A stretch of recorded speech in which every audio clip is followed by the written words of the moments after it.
primary goals of SAFE is to prevent prescription drug misuse. We know that a lot of times when people become addicted to opioids or other drugs, that can start with simple misuse of prescription drugs that they find in their home. Over 50% of the time that prescription drugs are misused, the person is actually getting them from their home environment, from someone else's prescription. For instance, a teenager finding a parent or grandparent's medicines in the medicine cabinet. So it's just simple things like that that kind of start that process of addiction. People sometimes don't realize that. You look at people who are addicted to heroin, for instance, and you think, how does that happen? Well, it can happen very simply with prescription drug misuse, and then over time that gets worse and worse.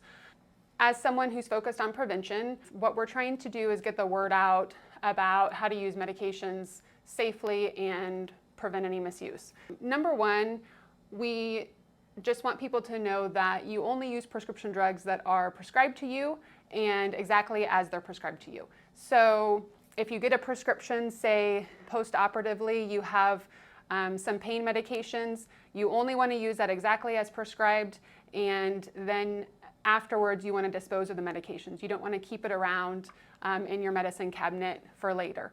Also, you don't want to share any medications, and you don't want to take any medications that don't belong to you.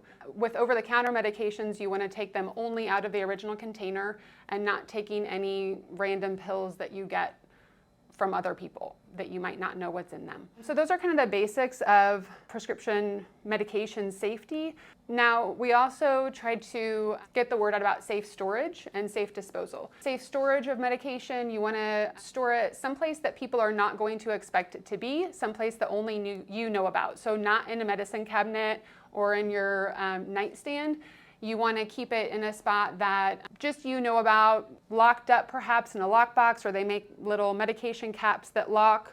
Monitoring how much is in there. So if you have a bottle of 30 pills, being aware of, when you take them, how many are gone and that type of thing. So you would be aware if someone was taking pills from you.